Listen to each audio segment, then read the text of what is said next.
پاکیزہ کا کیا مطلب ہے؟ پاکیزہ کا مطلب یہ ہے کہ کچھ جنہوں نے غسل کیا ہو، نہیں، پاکیزہ نان کنٹامنیٹڈ، جس میں یہ غلط قسم کی، یعنی وہ تخلیق جو ایز اٹ از جو اللہ نے بنائی تھی، وہ تخلیق جو ایز اٹ از اللہ نے بنائی تھی. تو جب اللہ کی تخلیق ہے تو اس کا نور کا راستہ بھی تو اللہ کی تخلیق سے ہی نکلے گا نا، راستہ بھی تو اللہ کے نور سے ہی نکلے گا نا، وہ راستہ کہیں اور کسی اور جگہ سے تو نہیں نکلے گا.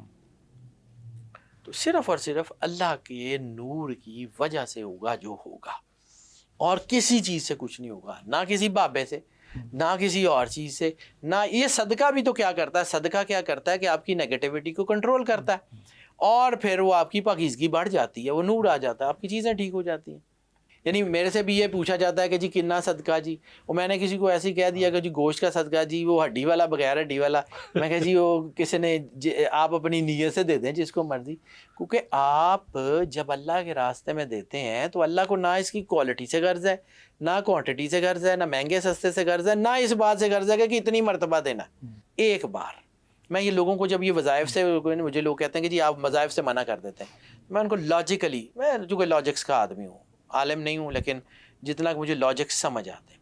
بچے کو چوٹ لگ جائے، بچہ، ماں اس کو یہ کہتی ہے کہ 70,000 دفعہ مجھے بلاؤ گے تو میں آؤں گی، یا آ جاتی ہے. تو ایک ماں یہ نہیں کرتی، وہ 70 ماؤں سے زیادہ پیار کرنے والا یہ کہے گا کہ جی 70,000 بری پڑھو گے تو آواں گا. احساس. لیکن 70,000 دفعہ پڑھنا اس لیے پڑ جاتا ہے کہ شاید کوئی ایک مرتبہ ایسی ہو جو پورے احساس سے ہو، وہ ایک لمحہ بدل دے گا سارا کچھ.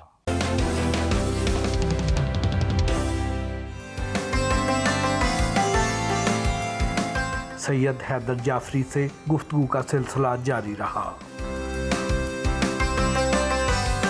ہاروت ماروت جو ہے کس مقصد کے لیے بھیجے گئے تھے اور انہوں نے غلطی کیا کی تھی؟ ہاں، یہ جو ہاروت ماروت تھے یہ بھی اسی طرح کے فرشتے تھے، فالن اینجلز، جو اللہ کی طرف سے آئے کہ یا اللہ ان کو یہ والا علم سکھا دیں تو یہ ذرا ٹھیک ہو جائیں گے. تو اللہ نے کہا تھا کہ میں جانتا ہوں، اللہ نے پوری جس طرح شیطان کو اجازت دی ان کو بھی دے دی، ان کو بھیج دیا نیچے. اب ان کو نیچے بھیجا تو انہوں نے ایک عورت کو سکھایا. اب اس میں نا بہت ساری کہانیاں جو الہاقی ہیں، بہت ساری کہانیاں صحیح بھی ہیں، کیونکہ اس کو کہا جاتا ہے اسرائیلیات. اور سرکار ختمی مرتبت بادشاہ کونین صلی اللہ علیہ وآلہ وسلم سے جب اسرائیلیات کا ذکر کیا تو آپ نے فرمایا کہ ہم ان کو مکمل طور پہ مانتے بھی نہیں ہیں اور مکمل طور پہ انکار بھی نہیں کرتے.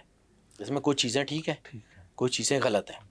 اب میں یہ جو واقعہ سنانے جا رہا ہوں یہ ہو سکتا ہے ٹھیک ہو سکتا ہے غلط ہو، لیکن وہ جو عورت تھی اس کو فرشتوں نے جادو سکھایا کیسے تھا، جو کہانیوں میں اسے کہا کہ یہ جو تنور ہے جہاں تو روٹیاں لگاتی ہے بس یہاں جا کے پیشاب کر دے. اچھا. اس نے پیشاب کیا تو اسرائیلیات میں ہے کہ اس کے اندر سے سفید روح نکل کے جو ہے وہ زمین میں چلی گئی اور کالی روح اس کے اندر داخل ہو گئی، اٹھی تو جادوگرنی تھی. اسی طرح آج بھی ڈیاناز لیک ہے. ڈیاناز لیک کیا ہے؟ ایک بہت خوبصورت کتاب ہے سر، جو کتاب پڑھنے والے لوگ ہیں ان کو یہ پڑھنی ضرور چاہیے، ہسٹری آف گولڈن بوغ. اس کا ترجمہ نگار شاد پبلیکیشنز والوں نے کیا ہے شاخ زریں کے نام سے. اسی کی ایک تلخیص جو ہے وہ انہوں نے چھاپی ہے جادو اور مذہب کے نام سے. یعنی ہے بک ایک، اس کے 3 حصے ہیں. یعنی ایک بالکل اس کی تلخیص ہے جادو اور مذہب کے نام سے، ایک چونکہ وہ بڑی موٹی کتاب ہے history of golden book, original وہ ہے، اس میں سارا یہ ڈیانا کا ذکر ہے. Who was the Diana? Diana وہ عورت تھی جس کو ہاروت ماروت نے جادو سکھایا. اب کچھ اس کے مختلف نام ہیں. تو یہ جو لبرٹی کے نیو یارک ہاربر پہ اسٹیچو آف لبرٹی ہے، تو یہ جو اسٹیچو آف لبرٹی ہے کس کا ہے؟ ڈیانا کا. یس، گاڈس آف میجک، ڈیانا. اب ڈیانا کا دیکھیے ہمارے ہاں کیا کہا جاتا ہے، ایلومیناٹیز لائٹ، اس کے ہاتھ میں کیا ہے؟ Torch, light. کرائسٹ عیسیٰ علیہ السلام کانٹوں والا تاج، ان کے کانٹوں کے تاج اندر تھے، اس کے کانٹے باہر ہیں. Anti Christ. سر یہ سمبلزم ہے. میں نے آپ کو کہا نا میں تصویروں میں تویز بنانے کا عادی ہوں. یہ تصویر مجھے بتاتی ہے یہ نیگیٹیوٹی کا مجسمہ ہے. گولڈن لیک جسے ہم کہتے ہیں ڈیاناز لیک، اس کے ارد گرد سنہری جھاڑیاں. آپ صرف ایک دفعہ سنہری جھاڑیوں تک چلے جائیں، واپس آ جائیں آپ جادوگر ہوں گے. اوئے. اسی طرح چٹا گانگ میں جو کالے جادو کا ایک وہ بہت بڑا ان کا ہے, اس میں 30 سیڑھیاں ہیں, 30 سیڑھیاں آپ اتر جائیں, اتر کے واپس آ جائیں آپ جادوگر ہوں گے. کیوں؟ سمجھیے, روشنی پیدا کرنے کے لیے ہمیں تار چاہیے, میڈیم چاہیے, میٹر چاہیے, میٹر کے پیچھے ڈیم چاہیے, ڈیم میں بجلی بن رہی ہے. اللہ سے جڑنے کے لیے ہمیں شریعت کا راستہ چاہیے. اس راستے سے بھٹکنے کے لیے کیا چاہیے؟ لائٹ ٹوٹ جائے تب بھی اندھیرا ہے, تار کٹ جائے تب بھی اندھیرا ہے, ڈیم بند ہو جائے تب بھی اندھیرا. اندھیرا کرنے کے لیے تو ہمیں چاہیے ہی کچھ نہیں. روشنی کرنے کے لیے, واللہ نور السماوات تک جانے کے لیے ہمیں نور روشنی کی ضرورت ہے. اندھیرے تک کوئی کام ایسا کر لیں جس سے اللہ ناراض ہو جائے, آپ کے اندر کی پاکیزگی ختم ہو جائے, آپ جادوگر ہی ہیں, آپ جادوگر ہیں. پھر اس سے آگے آپ اچھے جادوگر ہیں یا برے جادوگر ہیں, لیکن آپ جادوگر ہیں. یہ جو چٹا گانگ میں ہے نا, یہ اس کے اوپر کہا جاتا ہے, مجھے نہیں پتا لیکن میں نے سنا ہے کہ وہ 30 سیڑھیوں میں 30 سپارے ہیں قرآن پاک کے. جب آپ اس کے اوپر پیر رکھتے ہیں آپ کی پاکیزگی ختم ہو جاتی ہے, اللہ آپ سے ناراض ہو جاتا ہے, وہ آپ جادوگر بن جاتے ہیں. صرف اس کو سمجھیے. اس لیے یہ حرام ہے کہ اللہ کے سوا کسی اور سے مدد مانگنا حرام ہے ہر حال میں. اب وہ ہاروت ماروت کا واقعہ بتا رہے تھے نا, وہ خاتون کو انہوں نے کہا, خاتون کو انہوں نے کہا کہ یہ کر. خاتون نے جادو سیکھ لیا, آہستہ آہستہ پروفیشنٹ ہوتی گئی. اس کے بعد کیا ہوا کہ ان فرشتوں کا امتحان شروع ہو گیا. فرشتے تھے, ان کو پتہ ہی نہیں تھا کہ انسان میں کیا راز ہے. ڈیانا شیطانیت میں زیادہ آگے نکل گئی, وہ شیطانیت میں بھی وہ تھے تو رحمانی, وہ گرے ہوئے تھے, ان کو آئیڈیا ہی نہیں تھا. ڈیانا نے جو ہے وہ تفسیر اور بہت ساری جو ہے ہوتا ہے کہ ڈیانا نے ان سے وہ جادو سیکھا. پھر جو ہے وہ ان کو وہ شراب پلائی. اس شراب کی حالت میں انہوں نے کوئی غلط کاریاں بھی کر دیں, کسی بندے کو قتل بھی کر دیا.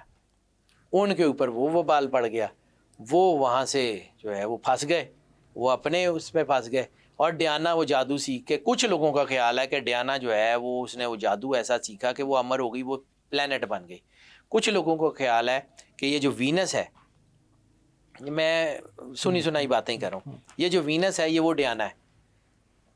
اس لیے اس کا تعلق محبت سے, اس کا تعلق ریلیشن شپ سے, اس کا تعلق اسی طرح, کیونکہ گریک میتھ میں بھی وینس کو محبت کی دیوی کہا جاتا ہے. اور اردو کے پرانے ادب میں, اردو کے پرانا جو قدیم ادب ہے جو ختم ہو رہا ہے, اس میں وینس کے بارے میں طوائف الفلک کا لفظ ہے کہ یہ طوائف الفلک ہے. تو یہ ایسی چیزیں ہیں, صحیح ہو سکتی ہیں, غلط ہو سکتی ہیں, میں اس کے بارے میں اتھارٹی نہیں ہوں.